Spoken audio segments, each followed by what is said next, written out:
Imagine buying your dream home, finally having a space to call your own, only to have a group of strangers tell you how to live on it. That's exactly what happened to me when my HOA decided my fence wasn't aesthetically pleasing. At first, I thought it was just a small misunderstanding. But then they started issuing threats, fines, and even calling security. What they didn't know, I had a secret weapon. I'm a land surveyor, and I was about to turn their own rules against them in the most ironic way possible. I had moved into this quiet, suburban neighborhood thinking it was the perfect place to settle down. The house was great, the yard was spacious, and the neighbors? Well, at first they seemed friendly enough. But then I met the HOA. It all started when I installed a simple wooden fence in my backyard. I made sure it was within standard height limits, matched the style of the neighborhood, and wasn't blocking anyone's view. It was just a fence, a normal, everyday fence, or so I thought, because 1 week later, I got a letter from the HOA stating that my fence violated their community guidelines. No explanation, no specific rule cited, just a vague claim that it wasn't in harmony with the rest of the neighborhood. I was confused, frustrated, but I decided to play nice. I reached out to the HOA president, a woman I'll call Karen, to ask what the problem was. Big mistake. Karen, in her usual condescending tone, said something along the lines of, "We have standards in this neighborhood, and your fence, well, it just doesn't fit the aesthetic. If you don't take it down, we'll have to start issuing fines. That's just how it works." At this point, I was still willing to compromise. I asked if I could modify the fence to meet their standards. Her response? A smug laugh. "Rules are rules. You have 2 weeks to remove it. No exceptions." That's when I knew this wasn't about the fence. This was about control. What Karen didn't know, I had more knowledge of property laws than she could ever imagine. And if she wanted to play dirty, I was about to bury her in legal paperwork. I knew the HOA could be petty, but I didn't expect them to go full dictatorship mode. Within days of my conversation with Karen, I started receiving violation notices. First, it was a simple warning about the fence. Then, a fine for $100. A few days later, another fine. Each letter sounded more aggressive than the last, threatening legal action if I didn't comply. It was clear they weren't just trying to enforce rules. They were trying to intimidate me. I decided to attend the next HOA board meeting to reason with them. Maybe there was some miscommunication. Maybe I could appeal to their logic.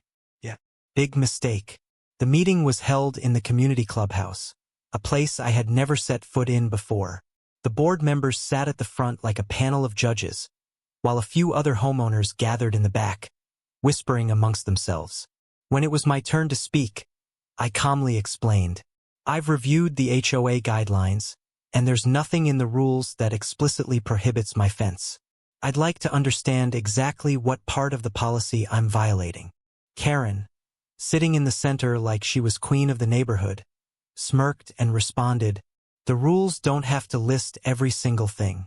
We have the right to determine what fits the neighborhood standards. Your fence doesn't." I wasn't backing down. "So who decides what fits? Because I've seen plenty of fences in this neighborhood that look exactly like mine." That's when Karen's mask slipped. "Well, those fences were approved before we got stricter about our guidelines. If we let you keep your fence, then everyone will want to break the rules. That's why you need to take it down." End of discussion. The arrogance, the sheer audacity of this woman. She wasn't just enforcing rules. She was making them up as she went. And the worst part? The other board members just nodded along. I had officially run into an HOA power trip. But Karen had no idea. I was about to flip this power dynamic on its head. Because while she was busy throwing around made-up rules, I was about to find a real legal loophole, one that would completely destroy her argument. And it was hiding in plain sight. At this point, I knew arguing with the HOA was useless. Karen and her minions weren't interested in fairness, just control. But here's the thing about power-hungry people. They always get sloppy. And sure enough, they made a huge mistake. That night, I went home and did what I do best, research. I started by digging through the HOA's rulebook, which, by the way, was a poorly written mess of vague nonsense. I highlighted every section about fences, property lines, and structural modifications. Then, I pulled up official county zoning maps and compared them to the HOA's claimed property lines. And that's when I saw it. My fence?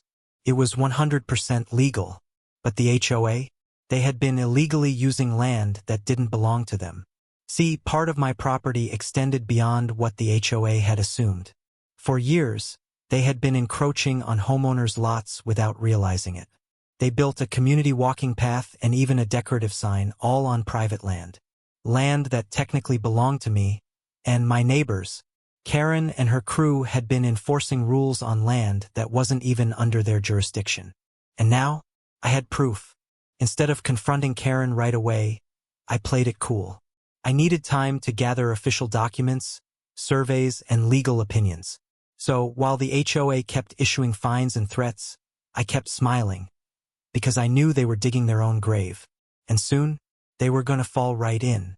A few weeks passed, and the HOA kept digging their hole deeper. The fines against me? Piling up. Karen's smug emails? Getting nastier. The threats of legal action? Coming in hot. They thought they had me trapped. But they didn't know I was about to drop the hammer. I finally sent an official letter, not from me, but from a real estate attorney I had consulted. The letter outlined, in brutal legal detail, how the HOA had been illegally using private property for their walking path and community sign. The demands? Cease all fines and harassment regarding my fence, because it was fully compliant with local zoning laws. Compensate homeowners for unauthorized use of their land. Remove all structures encroaching on private property, or face legal consequences. It was checkmate. The HOA board lost their minds. Karen called me personally, her voice dripping with fake politeness. Let's be reasonable. There's no need to escalate things. Maybe we can work something out. Oh, now she wanted to negotiate? I responded with the same smugness she had shown me. Rules are rules, Karen. You have 2 weeks to comply. No exceptions. She was speechless. Then came the emergency HOA meeting. I showed up with printed documents, maps, and legal codes. As I laid out every detail, I watched the color drain from Karen's face. Other homeowners, many of whom had also been harassed by the HOA, started turning on her. One even muttered, "Wait, so they were breaking the rules this whole time?" Yup. And now the HOA had a huge problem. Within days, the HOA was forced to white heavy checkmark cancel my fines. White heavy checkmark acknowledge my fence was legal.